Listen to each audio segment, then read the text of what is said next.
Get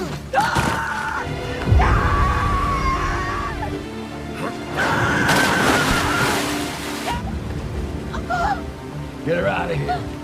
Kumusta kaibigan? Ang kwento nating itatampok ngayon ay ang napakaganda at maaksyong pelikulang One Mile, Chapter 1.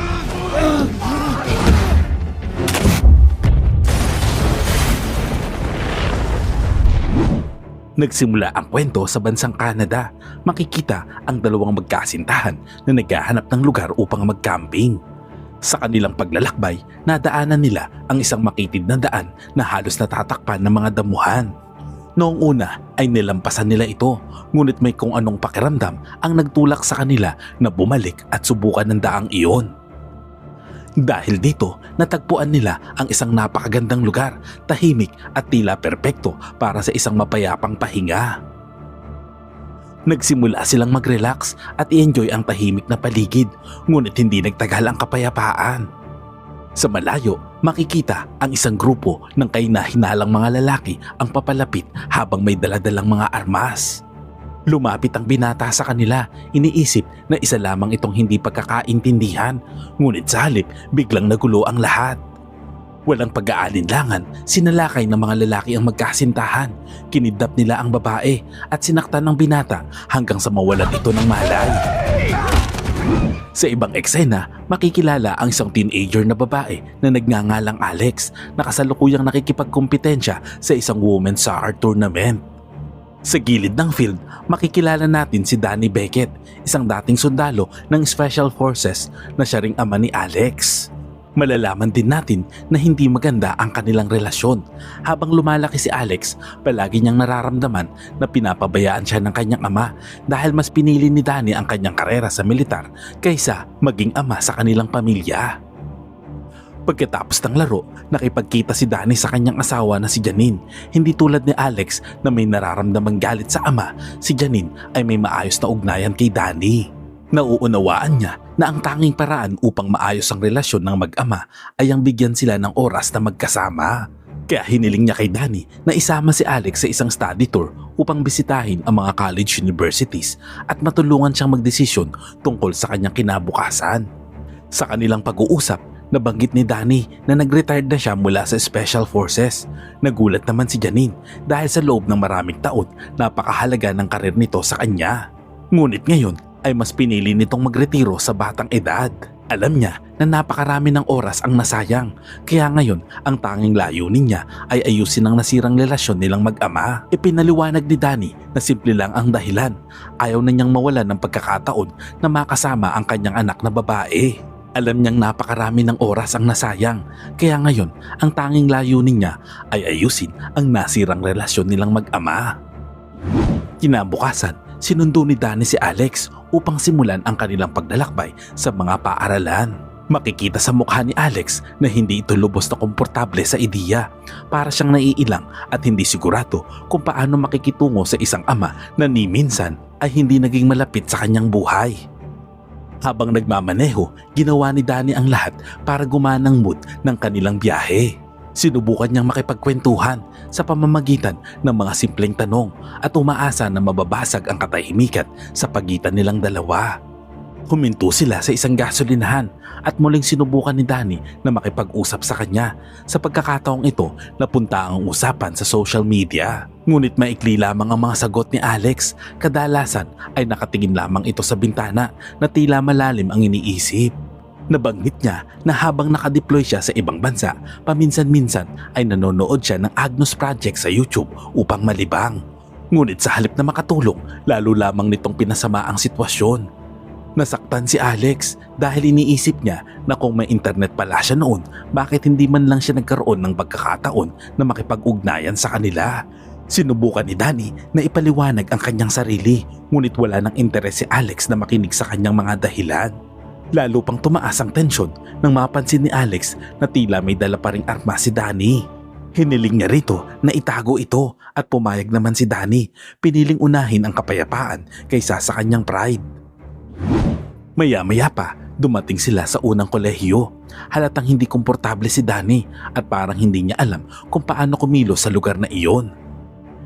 Pinaalalahanan pa siya ni Alex na huwag siyang ipahiya at ipakita sa paaralan na seryoso siya sa pagpunta roon. Nang tanungin ng admin staff si Alex tungkol sa kanyang interes at kursong nais kunin, natahimik si Danny. Alam niya na naglalaro ng soccer ang kanyang anak at magaling ito pagdating sa paaralan, ngunit hanggang doon lamang ang kanyang alam. Sa sandaling iyon, napagtanto niya ang isang masakit na katotohanan na hindi niya talaga kilala kung ano ang tunay na kinahihiligan ng kanyang anak. Kinagabihan, habang nagpapahinga sila sa isang hotel, lumabas din sa wakas ang totoo. Hindi mahal ni Alex ang soccer tulad ng iniisip ng lahat. Ang tunay na hilig nito ay ang sining o art. Kinabukasan, bumisita sila sa isang campus, ngunit halatang wala pa rin gana si Alex. Bigla niyang hiniling kay Danny na dalhin siya sa isang art school na nakakuha ng kanyang interes. Nilinaw pa niya na ayaw niyang malaman ito ng kanyang ina. Nagpatuloy sila sa pagmamaneho at mas napalayo pa sa kanilang orihinal na plano. Habang papalapit na ang gabi, napagtanto nila na kailangan na nilang maghanap ng matutuluyan. Huminto sila muli upang magpagas at bumili ng ilang supply. Habang kinakausap ni Danny ang cashier tungkol sa mga bakanting hotel, pumunta naman si Alex sa restroom. Doon, nakasalubong niya ang isang lalaki na hindi maayos ang kilos at nagdulot ng kanyang pagkailang. Mabilis siyang pumasok sa loob at dali-daling lumabas, sabik na makabalik sa kanyang ama. Samantala, sinabi ng cashier kay Danny ang bagay na madalas na niyang naririnig, na kapag weekend ay halos imposible na makahanap ng bakanting kwarto sa mga hotel. Iminungkahi nito na mag-camping na lamang sila at agad na gumuhit ng simpleng mapa na nagtuturo sa kanila sa isang malapit na camping site. Sinunod naman ni Danny ang direksyon ng walang pagdududa. Nakatuon siya sa pagmamaneho upang matiyak na hindi sila maliligaw. Maya-maya, pumasok ang kanilang sasakyan sa isang makitid na daan na tila bihirang daanan. Sa dulo ng kalsadang iyon, natagpuan nila ang isang liblib na campsite. Tahimik at napakaganda, halos parang masyadong perpekto na upang maging totoo. Bumaba sila sa sasakyan, maingat na tumingin sa paligid at nagsimulang magtayo ng tent. Nang matapos ito, inayos ni Alex ang kanilang mga gamit sa loob at unti-unting gumaan ang pakiramdam ng paligid. Sa unang pagkakataon sa kanilang biyahe, tila naging normal ang lahat. Sinamantala ni Danny ang pagkakataong iyon upang mapalapit sa kanyang anak. Maingat niyang tinanong kung maaari bang ipakita ni Alex ang ilan sa kanyang mga likhang sining. Sa una ay nag-alinlangan si Alex, ngunit sa kalaunan ay inilabas nito ang ilang sketches at paintings. Labis namang namangha si Danny. Ito ang unang pagkakataon na nakita niya ang bahaging ito ng kanyang anak, isang mundo ni Alex na hindi niya kailanman napansin. Sa tahimik na sandaling iyon, napagtanto niya kung gaano karami ang hindi niya alam sa kanyang anak. Ngunit hindi nagtagal ang katahimikan. Habang nangangalap sila ng panggatong, may mahina silang narinig na tunog mula sa mga puno na para bang may taong nagmamasid sa kanila mula sa malayo. Agad namang naging alerto si Danny at naghagis ng bagay patungo sa direksyon ng tunog. Ngunit walang sumagot. Sandali niyang inisip na baka guni-guni lamang niya iyon. Ngunit maya-maya ay may napansin siya na paggalaw ng mga anino at hindi lamang ito iisang tao. Walang pag-aalinlangan, agad niyang sinabi kay Alex na tumakbo at huwag nang lumingon. Sa loob lamang ng ilang segundo ay nagkagulo ang lahat. Wala na ang kanilang sasakyan. Sinubukan ng mga estranghero na kuhanin si Alex. Mabilis namang kumilos si Danny at nakipaglaban upang protektahan ang kanyang anak.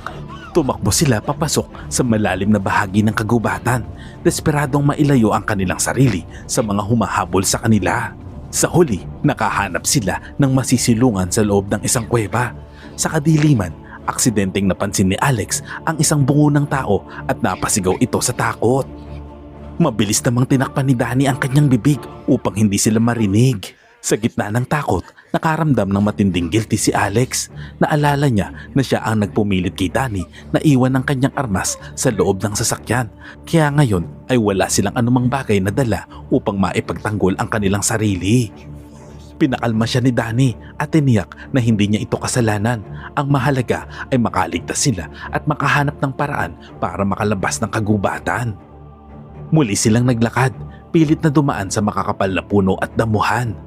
Dahil sa kanyang pagsasanay sa militar, nanatiling kalmado si Danny at maingat na sinusuri ang paligid. Inakay niya si Alex patungo sa isang railis ng tren at umaasa na makakatulong ito upang makabalik sila sa syudad. Sa malayo, may napansin silang isang lumang van na mukhang inabandona at posibleng ginamit bilang pansamantalang tirahan.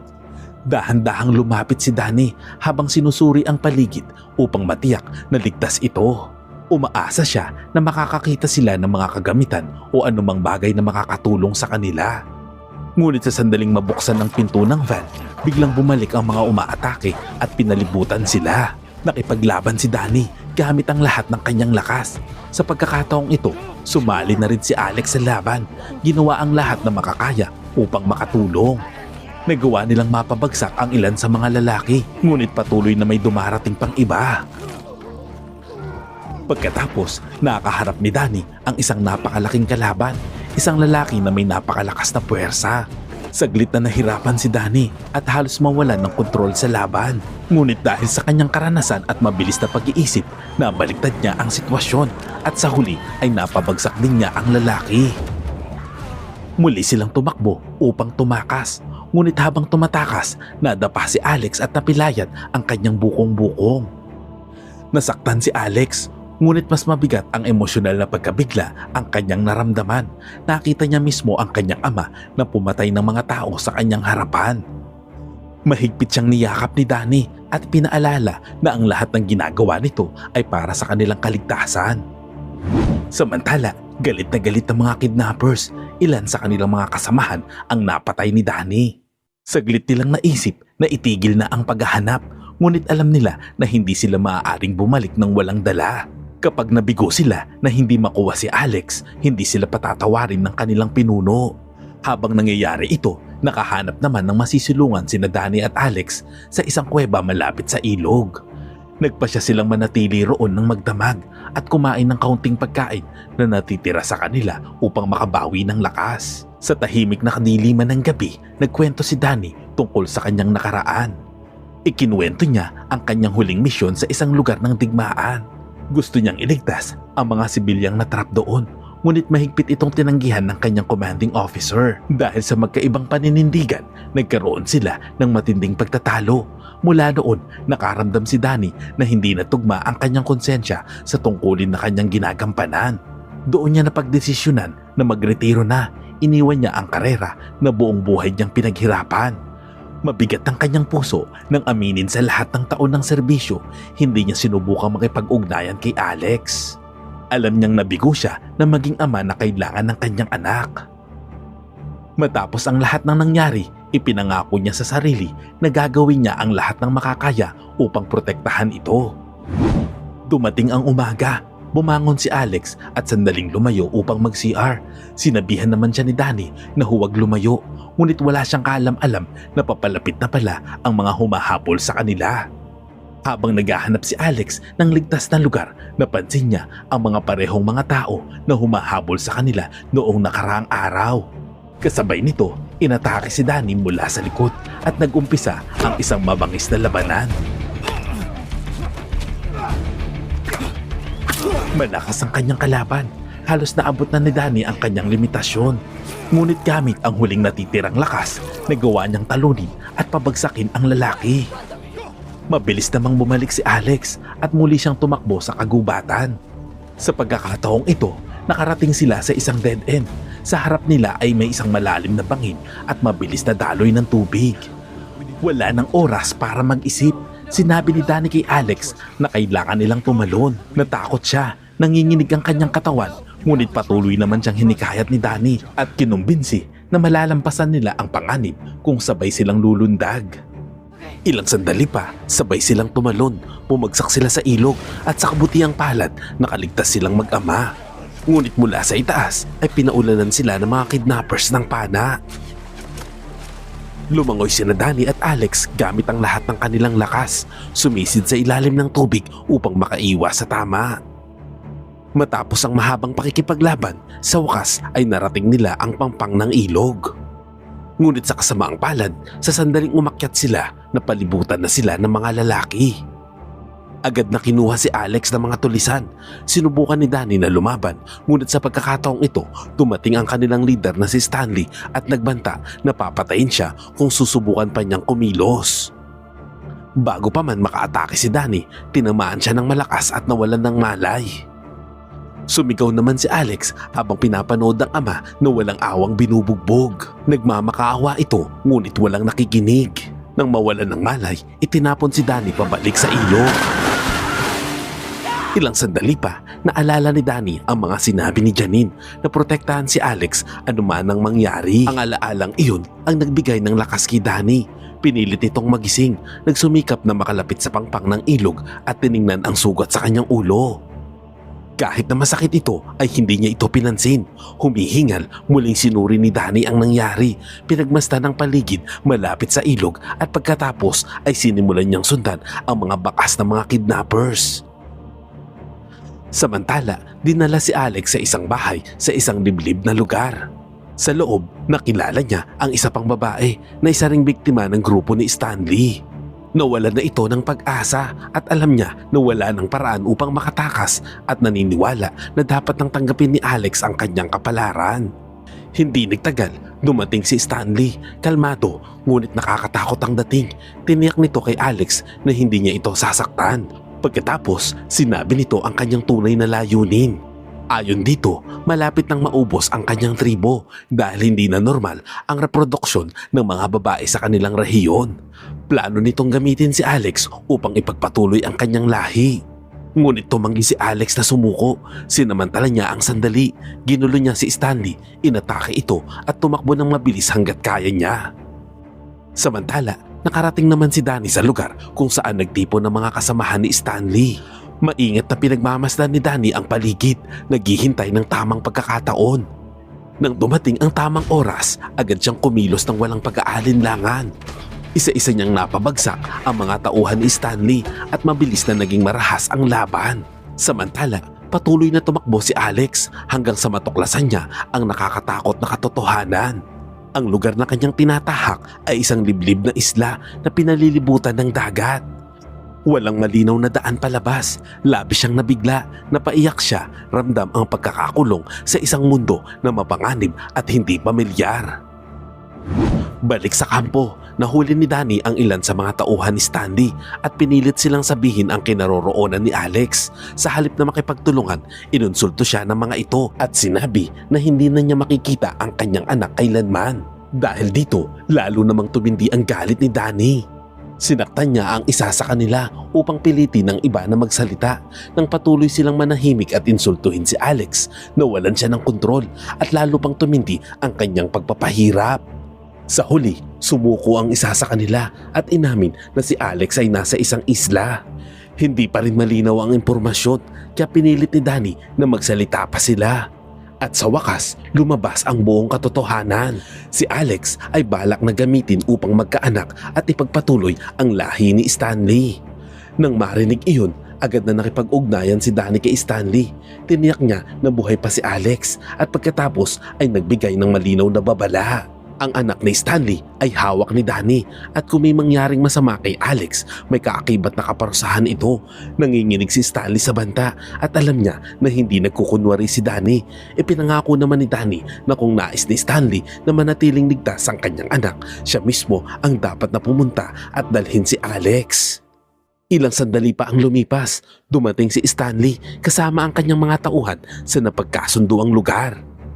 Sa wakas, nagharap ang dalawang panig. Inutusan ni Stanley ang kanyang mga tauhan na manatili sa labas habang siya mismo ang lumapit kasama si Alex. Nang mga oras na yun, handa na si Danny at umpisa pa lamang ay alam niya na may magaganap na isang malaking labanan. Matindi ang tensyon, nakatutok ang baril ng dalawa sa isa't isa, handa nang kumilos sa sandaling mapigo ang kasunduan. Hindi maunawaan ni Danny ang baluktot na dahilan sa likod ng mga ginagawa ni Stanley, ngunit may ibang pananaw si Stanley sa kanyang sarili. Inuugnay niya ang mga polusyon mula sa mga chemical factory sa kanilang rehiyon at sinisisi ang mga ito sa kawalan ng kakayahan ng mga kababaihan sa ligtas na panganganak. Inisip din niya na ang pagdukot ng mga babae mula sa labas ang tanging paraan upang hindi tuluyang mawala ang kanyang tribo. Matapos ang mahabang pagtatalo ng dalawa, sa wakas ay ibinigay ni Stanley si Alex kay Danny. Kasabay nito, tiniyak naman ni Danny na buhay pa rin ang anak ni Stanley. Sa loob ng ilang sandali, maayos ang palitan ayon sa plano. Ngunit sa likod ni Danny, lihim na tinimbrihan ni Stanley ang kanyang mga tauhan upang maghanda. Ang totoo, hindi intensyon ni Stanley na pakawalan si Alex. Ang hindi niya alam, handa na si Danny sa posibleng pagtataksil. Sumiklab ang isang mabangis na labanan. Sa kabila ng kanyang edad, ipinakita ni Stanley ang kanyang kakaibang lakas at tibay. Nahirapan si Danny at halos bumagsak ng higit sa isang beses. Ngunit sa tulong ng kanyang determinasyon at ang pangakong protektahan ng kanyang anak, patuloy siyang lumaban. Nagawang baliktarin ni Danny ang sitwasyon, sabay niyang hinarap si Stanley at ang kanyang anak. Di nagtagal, rumesbak ang iba pang mga tauhan ni Stanley. Walang pag-aalinlangan, dinala ni Danny si Alex sa isang silid na kanyang inihanda bago pa man ang lahat. Ilang segundo lamang, sumabog ang isang bomba sa gusali. Maliwanag na isa itong bitag at pinlano ito ni Danny mula pa sa simula. Nilamon ng apoy at usok ang paligid na ikinamatay ni Stanley at ng kanyang mga tauhan. Nangyari ang lahat ayon sa plano ni Danny. Napalibutan sila ng mga guho at nang unti-unti nang mawala ang usok, mahigpit niyang niyakap si Alex na puno ng ginhawa. Natupad niya ang pangako niya kay Janine na protektahan ang kanilang anak anuman ang mangyari. Lumipas ang mga araw, natanggap si Alex sa isang art college at sa wakas ay naipagpatuloy niya ang pangarap na matagal na niyang itinago. Dito napagtanto ni Janine na ang kinabukasan ni Alex ay dapat nahubugin ng kanyang sariling hilig at talento. Bilang isang ina, ramdam ni Janine ang lungkot sa pagpapalaya sa anak, ngunit kasabay nito ipinagmamalaki niya ang paglaki ni Alex bilang isang matatag at may kumpiyansang individual. Higit sa lahat, ang relasyon ni na Alex at Danny bilang mag-ama ay naging mas matibay kaysa dati. Ngunit isang bagay ang hindi nila alam, sa ilalim ng mga guho at apoy ng gabing iyon, nakaligtas si Stanley. Puno ito ng peklat sa mukha dahil sa pagkasunog. Tahimik siyang naghihintay ng pagkakataon para makapaghiganti. Ang moral lesson ng kwentong ito, nang dahil sa gera ay tumataas ang presyo ng gasolina. Kaya ang mga Pilipino ay halos wala ng pera dahil nailagay na nila sa maleta. Aray ko! Salamat kaibigan at umabot ka sa punto ng video na ito. Anong masasabi mo sa ending ng kwento? Kung nagustuhan mo ito, ay pwede ba akong makahingi ng like at pakitype naman sa comment section ang salitang Agnus Project. At kung bago ka naman sa ating munting channel, ay pasubscribe naman po bilang suporta. At para maipagpatuloy natin ang paghahatid ng magagandang movie recap, panoorin mo na rin po ang buong movie pag may time ka. Sana'y nagustuhan mo kaibigan ang kwentong ating itinampok. Kung magkagayon ay baka naman pwedeng pakilike ang video ito at pasubscribe na rin sa aking channel. Kung hindi mo naman ito nagustuhan ay pwede mong pindutin ang dislike button ng 2 beses para makasigurado ka.